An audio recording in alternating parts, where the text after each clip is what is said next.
नमस्कार। कृष्णसार एफएम 94 मेगाहर्जको उत्पादन पश्चिम डायरीमा माया अधिकारी र सावित्री गिरीको हार्दिक स्वागत छ। सुरु गरौं पश्चिम डायरीका मुख्य खबरका शीर्षकहरू।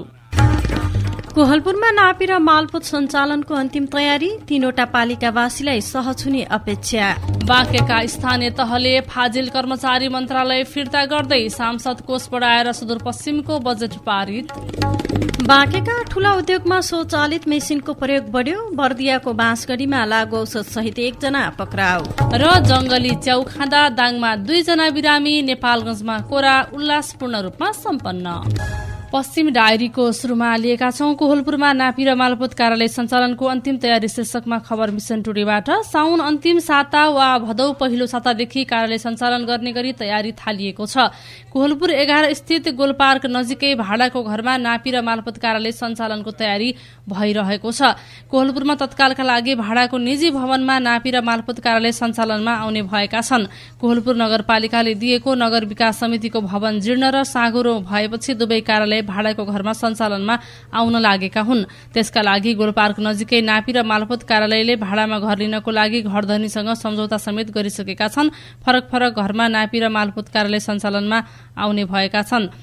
हाम्रो तर्फबाट तयारी अन्तिम चरणमा पुगिसकेको छ। हामीले मात्र कार्यालय सञ्चालन गरेर हुँदैन, मालपोत कार्यालय सञ्चालनमा आए हामी पनि कार्यालय सञ्चालनको अन्तिम तयारीमा छौं। नापी कार्यालय कोहलपुरका प्रमुख दिनेश भण्डारीले बताउनुभयो। यसैगरी राप्ती सुनारी बैजनाथ र कोहलपुरका श्रेष्ठता रोगका किताब लगायतका कागजात छुट्याउने काम नेपालगञ्ज कार्यालयमा भइरहेको छ। कोहलपुरमा कार्यालय व्यवस्थापनको काम सकेपछि सञ्चालनमा ल्याउने तयारी गरिरहेका छौं।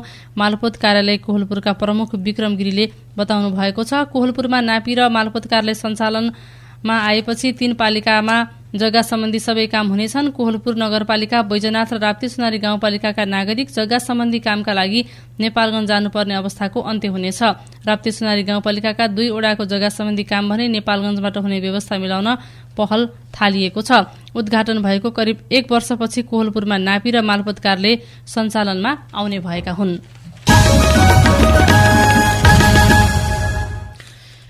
कायम दरबन्दी छलेर फाजिल अवस्थामा कार्यरत कर्मचारीलाई बाँकेका स्थानीय तहले सम्बन्धित मन्त्रालयमा फिर्ता पठाउने निर्णय गरेका छन्। कोहलपुर नगरपालिका र जानकी गाउँपालिकाले निर्णय नै गरिसकेका छन् भने अन्य पालिकाले केही दिनभित्रै निर्णय गर्ने तयारी गरेका छन्। कोहलपुर नगरपालिकाले 16 जना स्वास्थ्य कर्मीलाई 2080 साउन 1 गतेबाट लागू हुने गरी स्वास्थ्य तथा जनसंख्या मन्त्रालयमै फिर्ता गर्ने निर्णय गरेको छ। मूल दरबन्दी 21 जनाको भए पनि नगरपालिकामा 37 जना कार्यरत थिए। शक्तिको आडमा कायम भएको दरबन्दीमा नगई सुगमता खोज्दै कोहलपुरमा बसेका स्वास्थ्य कर्मीका कारण तलब खुवाउन हम्मे परेको स्थानीय तहहरूको भनाइ छ। तलब नै खुवाउन मुस्किल हुने अवस्थामा सिर्जना भएका कारण बढ़ी भएका कर्मचारीलाई फिर्ता गर्ने निर्णय भएको छ। कोहलपुर नगरपालिकाका प्रमुख पूर्णप्रसाद आचार्यले भन्नुभयो, मलाई विश्वास छ कतै स्वास्थ्य कर्मी फालाफाल्ता कतै शून्य हुने अवस्था अब अन्त्य हुनेछ। यस्तै निर्णय जानकी गाउँपालिकाले पनि गरेको पालिकाका प्रमुख प्रशासकीय अधिकृत सिंहराज डाँगीले बताउनुभयो। उहाँका अनुसार पालिकामा 3 जना स्वास्थ्य कर्मी दरबन्दी भन्दा बढ़ी छन्। उनीहरूलाई पछिल्लो 2 महिनाको तलब खुवाउन पनि हम्मे परेको गाउँपालिकाले जनाएको छ। यता बैजनाथ गाउँपालिकामा 8 जना कर्मचारी दरबन्दी भन्दा धेरै छन्। उनीहरूको सम्बन्धमा चाँडै नै निर्णय गर्न लागेको प्रमुख प्रशासकीय अधिकृत धर्मराज नेउपाने बताउनुहुन्छ। बाँकीमा दरबन्दी भन्दा बढ़ी कर्मचारी हुने सबैभन्दा धेरै समस्या कोहलपुर नगरपालिकामा देखिएको छ भने नेपालगञ्ज उपमहानगरपालिका, बैजनाथ र जानकीमा समेत समस्या छ। यसैगरी खजुरा, डुडुवा, राप्ती सोनारी, नरेनापुरमा त्यस्तो समस्या नरहेको सम्बन्धित पालिकाले दावी गरेका छन्। मन्त्रालयमा फिर्ता पठाएका कर्मचारीका भने आफ्नै तर्क छन्। उनीहरूले अदालतमा समेत मुद्दा दायर गरी अन्तरिम आदेश ल्याएका छन्। आजको मिशन टुडेमा खबर लेखिएको छ। प्रदेश संसदीय क्षेत्र पूर्वाधार विकास कार्यक्रममा बजेट बढाएपछि सुदूरपश्चिम प्रदेश सरकारको आगामी आर्थिक वर्ष 2080-81 का लागि प्रस्तुत बजेट हिजो राति पारित भएको छ। एमाले सांसदहरूको बहिष्कारबीच प्रदेश सभाबाट बजेट पारित भएको हो। योजना तथा रकम बाँडफाँडमा विभेद भएको भन्दै यथास्थितिमा बजेट पारित नगर्ने अडानमा रहेका सुदूरपश्चिमका सत्तारूढ़ दलकै सांसद संसदीय क्षेत्र पूर्वाधार विकास कार्यक्रममा बजेट बढाएपछि सहमतिमा पुगेका थिए। आफ्नै सांसदको विरोधका कारण सुदूरपश्चिम सरकारलाई आगामी आर्थिक वर्ष 2080-81 का लागि प्रस्तुत बजेट पारित गराउनै धौधौ बनेको थियो। सत्तारूढ सांसदले निर्णायक रूपमै अडान लिएपछि सरकारले सांसद विकास कोषमा हरेक निर्वाचन क्षेत्रका लागि विनियोजित रकम 3 करोड़बाट बढ़ाएर 5 करोड़ बनाउने सहमति बनेपछि बजेट पारित भएको हो। सरकारको नेतृत्व गरिरहेको कांग्रेस, सत्तासाझेदार माओवादी र एकीकृत समाजवादीका सांसद अडानमा टसमस नभएपछि अन्त्यमा सरकारले उनीहरूका माग सम्बोधन गर्ने लिखित सहमति गरेको हो। अर्जुन शाहले कान्तिपुरमा खबर लेख्नु भएको छ। कोरोना भाइरसपछि बाँकेका ठूला उद्योगमा स्वचालित मेसिनको प्रयोग बढ़ेको छ। यसले भारतबाट यहाँ ल्याउनै पर्ने कामदारको अभाव चिर्ने र उत्पादन समेत वृद्धि भइरहेको उद्योगी बताउँछन्। नेपालगंजको प्रतिष्ठित शिखर प्लाइ उद्योगले कोभिड-19 मा झेलेको कामदार अभावबाट पाठ सिकेर स्वचालित मेसिन भित्राएको छ। ढोका निर्माणका लागि उपयोगी साबित भइरहेको उक्त मेसिन प्लाइ उद्योगका क्षेत्रमा नेपालकै पहिलो भएको उद्योगी चप्पालाल बोथाराले बताउनुभयो। कोभिड-19 का बेला हामीले कामदारको अभाव निकै झेल्यौं, त्यसबाट पाठ सिकेर अटोमेटिक मेसिन ल्याएका छौं। यो अहिलेको आवश्यकता पनि हो, बोथराले भन्नुभयो। अहिले सीमित कामदार भए पनि उद्योग चल्ने भयो। अर्कोतिर उत्पादन पनि बढ़ने भयो। बाँकेका ठूला उद्योगमा अधिकांश कामदार भारतीय रहेका छन्। कोभिड-19 का बेला उद्योग सञ्चालनको अनुमति हुँदा समेत यहाँका उद्योगीहरूले कामदार अभावमा उद्योग सञ्चालनमा कठिनाई बेहोरेका थिए। त्यसैबाट पाठ सिकेर उद्योगहरूले अटोमेटिक मेसिन जडानलाई प्राथमिकता दिएको नेपालगंज उद्योग वाणिज्य संघका महासचिव चिरञ्जीवी ओलीले बताउनुभयो। अटोमेटिक मेसिन अहिलेको आवश्यकता पनि भएको उहाँको भनाइरहेको छ। आजको मिशन टुडेमा खबर लेखिएको छ। बाँकेका कानून व्यवसायहरूले न्याय क्षेत्रमा विकृति र विसंगति अन्त्य गरिनुपर्ने माग गर्दै न्याय क्षेत्र सुधार सम्बन्धी हरिकृष्ण कार्कीको प्रतिवेदन कार्यान्वयन गर्न जोड़ दिएका छन्।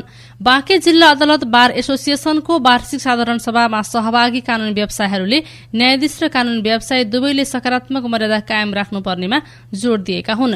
नेपाल बार एसोसिएशनका केन्द्रीय अध्यक्ष गोपाल कृष्ण घिमिरेको सहभागितामा भएको साधारण सभामा सहभागी कानून व्यवसायहरूले न्याय क्षेत्रलाई विकृति विसंगति मुक्त गरिनुपर्ने आवाज उठाएको जानकारी दिएको छ। पेशागत मर्यादामा बस्नुपर्छ। बाँके बारको साधारण सभा र बार र बेन्चलाई न्यायिक सुशासनमा जोड़ शीर्षकमा दैनिक नेपालगंजमा खबर प्रकाशित छ। पश्चिम डायरीमा सीमान्तकृत लोप उन्मुख समुदायको मिडिया सहभागिता। मधेसी मुस्लिम थारू समुदायका व्यक्तिहरू एक त आर्थिक र सामाजिक कारणले गर्दा टिक्न सक्दैनन् र टिकिरहेकाहरूलाई हामीले धेरै दिनसम्म जोगाउन सक्दैनौं लगायतका सामग्री सुनाउन अझै बाँकी नै छन्। तपाई कृष्ण सार एफएमको साथमै रहनुहोला।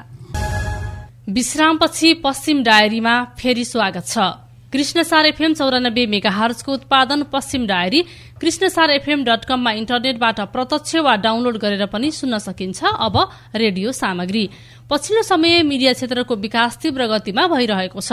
मिडिया क्षेत्रको विकास सँगसँगै पत्रकारिता गर्ने पत्रकारहरूको संख्यामा पनि उत्तिकै बढोत्तरी भएको छ। तर पत्रकारहरूको क्षमता वृद्धि नहुँदा बीचैमा पलायन हुने संख्या पनि उत्तिकै छ। त्यसमा पनि सीमान्तकृत लोपोन्मुख समुदायको मिडिया सहभागिता कस्तो छ त? शम्भु थारूको रिपोर्ट। परिवर्तनको संवाहकको रूपमा आम सञ्चार माध्यमलाई लिइन्छ, तर ती आम सञ्चार माध्यममा पछाडि परेका तथा लोपोन्मुख सीमान्तकृत समुदायका व्यक्तिहरूको पत्रकारिता पेशामा निकै कम सहभागिता छ। कतिपय पत्रकारिता पेशामा भए पनि बीचैमा पलायन हुनेको संख्या पनि उत्तिकै छ। ती समुदायका पत्रकारहरूलाई मिडियामा पहुँच बढाउनका लागि तालिम प्रदान गरी आकर्षित गर्न सकिने रूपन्देही भैरहवाका पत्रकार उर्मिला यादवको भनाइ छ। मिडियामा अल्पसंख्यक मुस्लिम दलित समुदायका व्यक्तिलाई पत्रकारितामा क्षमता अभिवृद्धिका लागि सुरुमा त यो समुदायका जुन व्यक्तित्वहरू हुनुहुन्छ उहाँहरूलाई चाहिँ तालिम दियो भने, यसको बारेमा जानकार हुनुहुन्छ भने तालिमले क्षमता अभिवृद्धि गर्नुका साथै काम गर्दाखेरि जोस जागर मर्यो भने त्यसमा चाहिँ अझै थप ऊर्जा प्रदान गर्छ। आम सञ्चार माध्यममा पछाडि परेका तथा अल्पसंख्यक समुदायको सहभागिता कम हुँदा ती समुदायका सवालहरू आम सञ्चार माध्यम मार्फत जति उठ्नुपर्ने हो त्यति उठ्न सकेको छैन। ती समुदायका व्यक्तिलाई पत्रकारितामा टिकाउनका लागि सरकारले नीति बनाएर पारिश्रमिकको सुनिश्चितता गरेमा मात्रै सहभागिता वृद्धि गर्न सकिने बताउनुहुन्छ कपिल वस्तुका पत्रकार सनी उल्ला धोबी। खास गरी मुस्लिम मधेसी सीमान्तकृत अल्पसंख्यक समुदायलाई पत्रकारितामा टिकाउनका लागि राज्यले पनि एउटा नीति अवलम्बन गर्न पर्छ, जुन नीतिमा रहेर उसले जीविकोपार्जन गर्न सकोस् र नेपाल सरकार निर्धारण गरेको पारिश्रमिक निर्धारण समिति अनुसारको उसले पारिश्रमिक पायो भने उसको जीविकोपार्जन हुन्छ र ऊ आफ्नो पेसामा पनि अब्बल बन्दै जान्छ। तसर्थ कुनै पनि पेसालाई टिकाइराख्नका लागि उसको आर्थिकसँग जोडिएको हुन्छ र आर्थिकमै नेपाल सरकार र सम्बन्धित निकायले जोड दियो भने ऊ आफ्नो पेसामा सक्रिय रहिरहन्छ। पछाडि परेका लोकप्रमुख समुदायका व्यक्तिले नै आफ्नो समुदायको विषयवस्तुको पहिचान गरी नलेख्दासम्म ती समुदायको सवालहरू मिडिया मार्फत सशक्त रूपमा उठ्न सक्दैन। त्यसका लागि तिनै तहको सरकारले नै ती समुदायका व्यक्तिलाई मिडियामा पहुँच बढाउन विशेष ध्यान दिनुपर्ने नेपाल टेलिभिजन कोहलपुरका निर्देशक विजय वर्मा बताउनुहुन्छ। अहिले त सबैभन्दा ठूलो समस्या के देखिएको छ भने मिडियामा आउन चाहने विभिन्न समुदाय, जसरी हामी भन्यौं नि, मधेसी, मुस्लिम, थारू समुदायका व्यक्तिहरू एक त आर्थिक र सामाजिक कारणले गर्दा टिक्न सक्दैनन् र टिकिरहेकाहरूलाई हामीले धेरै दिनसम्म जोगाउन सक्दैनौं। यसको लागि विशेष किसिमका स्थानीय गाउँपालिका, संघीय सरकार अनि पत्रकारिताका संघ संस्थाहरूले यसमा विशेष ध्यान दिएर उनीहरूलाई आर्थिक रूपले, सामाजिक रूपले कसरी हामी चाहिँ टिकाउन सक्छौं, उनीहरूको लागि अवसरहरू कसरी उपलब्ध गराउन सक्छौं, आर्थिक रूपले सम्पन्न हुँदै गर्ने विषयवस्तुलाई हामीले कसरी चाहिँ जोडिन सकिन्छ, यी विषयमा विशेष ध्यान दिनुपर्ने हो। पछाडि परेका तथा लोकप्रमुख सीमान्तकृत समुदायका व्यक्तिहरूको मिडिया हाउसमा लगानी कम हुँदा पनि ती समुदायका व्यक्तिहरूको मिडियामा पहुँच पुर्याउन चुनौती रहेको बर्दियाका पत्रकार एकराज चौधरीको भनाइ छ। अब मिडिया क्षेत्रमा सीमान्तकृतहरूको सहभागिता एकदमै कमी छ हैन, किन भन्दाखेरि त्यो अब मिडिया हाउस नै सीमान्तकृतहरूले खोलेको मिडिया हाउस छैन। नभएपछि जसले मिडिया हाउसहरू सञ्चालन गर्छ उनीहरूले आफ्नो इन्ट्रेस्ट अनुसार मान्छेहरू राख्ने हो। अब उनीहरूको इन्ट्रेस्ट र सीमान्तकृत समुदायको मान्छेहरूको इन्ट्रेस्टै मिल्दैन। किन भन्दाखेरि मिडिया हाउस सञ्चालन जसले गर्छ उसले आफ्नो मिसन अनुसार, उसले आफ्नो लक्ष्य अनुसार पत्रकारहरू हायर गर्छ।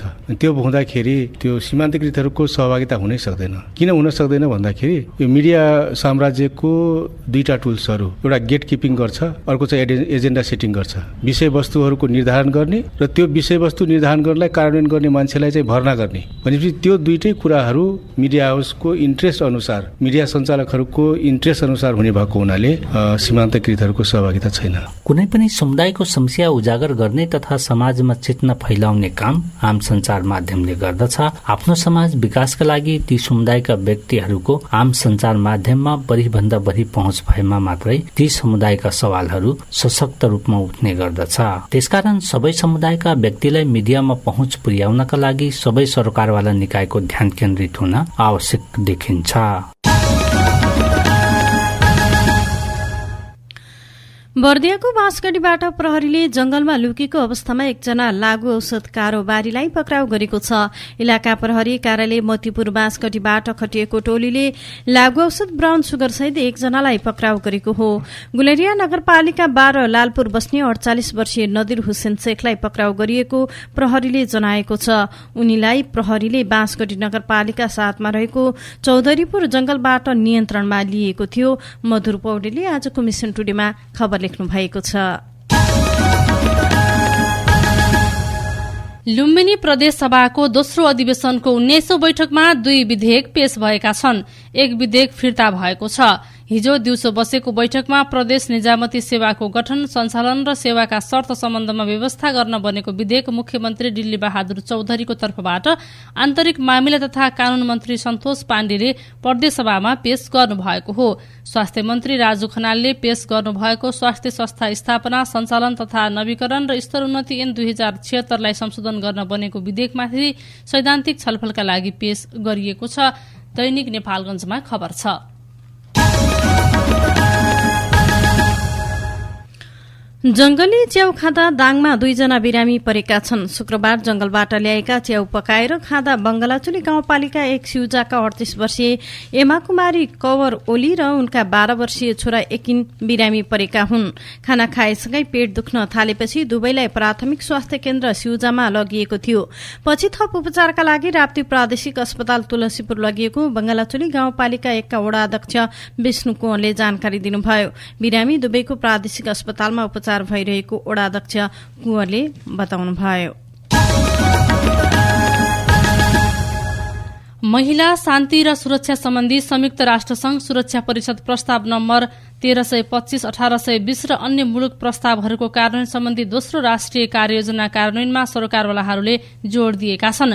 द्वन्द्व पीड़ित महिला राष्ट्रिय सञ्जालले नेपालगञ्जमा आयोजना गरेको कार्ययोजनाको प्रभावकारी कार्यान्वयनमा सरकारको भूमिका र हाम्रो दायित्व विषयक अन्तर्क्रिया कार्यक्रमका बोल्ने सहभागीले कार्ययोजनाको प्रभावकारी कार्यान्वयनमा जोड़ दिएका थिए। कार्यक्रममा एडभोकेसी फोरमका लुम्बिनी प्रदेश संयोजक वसन्त गौतमले सरकारले हिंसा पीड़ित महिलाको शान्ति, सुरक्षा, सहभागिता र न्यायको लागि राम्रो कार्यक्रम ल्याएको भए पनि कार्यान्वयनमा समस्या देखिएको बताउनुभयो। अझै उस्तै द्वन्द्व पीड़ितका आक्रोश दैनिक नेपालगञ्जमा खबर छ। पश्चिम डायरीमा नेपालगञ्जमा कोरा साइक्लिङ च्यालेन्ज उत्सव उल्लासपूर्ण रूपमा सम्पन्न लगायतका खबर सुनाउन बाँकी नै छन्। तपाई कृष्ण सार एफएमको साथमै रहनुहोला। विश्रामपछि पश्चिम डायरीमा फेरि स्वागत छ। कृष्णसार एफएम 94 मेगाहर्जको उत्पादन पश्चिम डायरी कृष्णसारएफएम.com मा इन्टरनेटबाट प्रत्यक्ष वा डाउनलोड गरेर पनि सुन्न सकिन्छ। अब बाँकी समाचार। साइकल प्रेमीहरूको महाउत्सवका रूपमा मनाइदै आइएको कोरा साइक्लिङ च्यालेन्ज 2023 नेपालगञ्जमा समेत आयोजना गरिएको छ। 5औं संस्करणका रूपमा आयोजना गरिएको यस वर्षको कोरामा 7 वर्षीय अभिनव चौधरी सहित 65 जनाले सहभागिता जनाएका थिए। कार्यक्रममा नेपालगञ्ज एसओएस युवालयको समेत सहभागिता थियो। युवालयका डाइरेक्टर तुलाराम विश्वास आफै सहभागी भएर कार्यक्रममा सहभागी भएको आयोजक नेपालगञ्ज साइक्लिङ क्लबका अध्यक्ष सतीश निरौलाले जानकारी दिनुभयो। बिहान 36 बजे नेपालगञ्ज बौद्ध गुम्बाबाट शुरू गरिएको कार्यक्रमको शुभारम्भ भेरी अस्पताल नेपालगञ्जका मेडिकल सुपरिन्टेन्डेन्ट डाक्टर बद्री चापागाईले गर्नुभएको थियो। साइकल यात्रीहरूले नेपालगञ्जको बौद्ध गुम्बा, जामे मस्जिद, बागेश्वरी मन्दिर, हनुमानगढी मन्दिर, गुरूद्वारा, ज्योति चर्च, त्रिशक्ति मन्दिर हुँदै चौलिका, ढोडेगाउँ, शिवपुर, इन्डो नेपाल बोर्डर हुँदै जोगगाउँ मन्दिर भएर 30 किलोमिटरका यात्रीहरू नेपालगञ्ज फर्किएका थिए। सदर लाइनमा खबर छ। बर्दियाको कृष्णसार संरक्षण क्षेत्रबाट टुहुरो अवस्थामा रहेको पोथी कृष्णसार चेल्सीलाई सदर चिडियाखानामा लगिएको छ। कोर क्षेत्रमा 5 महिना अगाडि माउबाट बिछोड भएका अवस्थामा भेटिएको पोथी कृष्णसारलाई ललितपुरको जाउलाखेलमा रहेको सदर चिडियाखानामा लगिएको हो। सामुदायिक रेडियो प्रसारक संघ अगोर्याब र ब्रोडकास्टिङ एसोसिएसन अफ नेपाल 1 ले सरकार रेडियो मैत्री नभएको भन्दै इजाजत पत्र तथा लाइसेन्स नवीकरण अवज्ञा गर्ने घोषणा गरेका छन्। अकोर्याबका अध्यक्ष अर्जुन गिरी र 1 का अध्यक्ष कुमार भट्टराई सहितको टोलीले शुक्रबार संचार तथा सूचना प्रविधि मन्त्री रेखा शर्मालाई ध्यानाकर्षण पत्र बुझाउँदै तत्काल रेडियोका माग सम्बोधन नभए आन्दोलनमा जानै पर्ने जानकारी गराएका छन्। अकोर्याब र 1 ले मन्त्री शर्मालाई बुझाएको ध्यानाकर्षण पत्रमा चालू आर्थिक वर्षमा रेडियोहरूको नवीकरण तथा रोयल्टी शुल्क छुटका लागि विशेष व्यवस्था गर्न, मिटर ब्याज भन्दा पनि चर्को 100% सम्म जरिवाना र इजाजत खारेजीको अन्यायपूर्ण र गैर संवैधानिक व्यवस्था संशोधन गर्न, संगीत रोयल्टीलाई व्यवस्थित, पारदर्शी र सर्वस्वीकार्य बनाउने र यी व्यवस्था नहुन्जेल हाललाई संगीत रोयल्टीका नाममा नवीकरण प्रक्रियामा भइरहेको अवरोध हटाउन सरकारसँग माग गरिएको छ। बागेश्वरी पोस्टमा खबर छ। पश्चिम डायरीमा अब विचार। जोखिमको स्वरूप फरक ढंगले बढ़दै गएपछि वित्तीय क्षेत्रको स्थायित्व कायम गर्ने जिम्मेवारी संसारका केन्द्रीय बैंकहरूका लागि निकै चुनौतीपूर्ण र कसरत योग्य बन्न पुगेको छ। विशेष गरी विश्वको वित्तीय प्रणालीको स्थायित्वलाई धक्का दिन सक्ने युरोप तथा अमेरिकाका केही बैंक रातारात धराशयी भएपछि सन्निकट चुनौतीमाथि गम्भीर विमर्शहरू भइरहेका छन्। नेपालको स्थिति त्यति भयावह त देखिँदैन, तर विगतमा सरकारी बैंकको अवस्थालाई अलग गरेर हेर्दा आगामी असार मसान्तमा तयार हुने अधिकांश बैंकको वासलत इतिहासकै कमजोर देखिनेछ। अर्थतन्त्र अहिले बेजोडसँग हावा चलेका बेला सिकारु माझीले चलाएको डुङ्गा झै ढलपल गरिरहेको छ। गजेन्द्र विष्टले बैंकिङ संकट र मौद्रिक नीतिबाट अपेक्षा शीर्षकमा आजको कान्तिपुरमा विचार लेख्नु भएको छ। पश्चिम डायरीमा अब सम्पादकीय मुलुकमा अहिलेसम्म संहिताको साग कसैले धानेको छ भने त्यो निसन्देह स्थानीय सरकारले नै हो। कतिपय विकृतिका बावजुद नागरिकसँग यिनले प्रत्यक्ष र सार्थक उपस्थिति देखाउन सकेका छन् र त अवधारणागत रूपमा संघीयता मन नपराउनेले पनि स्थानीय तहको औचित्यमाथि प्रश्न उठाउन सकेका छैनन्। जनताको घरदैलोका सरकारमध्ये कतिपयले केही न्यूनता र सृजनशील अभ्यास थालेका छन्। आफ्नै खर्चमा पालिकाका मेधावी विद्यार्थीलाई डाक्टरी एमबीबीएस पढाउनु पनि त्यस्तै एउटा प्रशंसनीय पहल हो। एमबीबीएस पढाउने पालिकाहरूको प्रशंसनीय पहल शीर्षकमा कान्तिपुरमा सम्पादकीय प्रकाशित गरिएको छ। यिनै खबरसँगै बिहान 6:30 बजेको पश्चिम डायरी सकियो। बिदा माग्नु अघि मुख्य खबरका शीर्षकहरू फेरि एकपल्ट। कोहलपुरमा नापी र मालपोत सञ्चालनको अन्तिम तयारी, 3वटा पालिकावासीलाई सहज हुने अपेक्षा।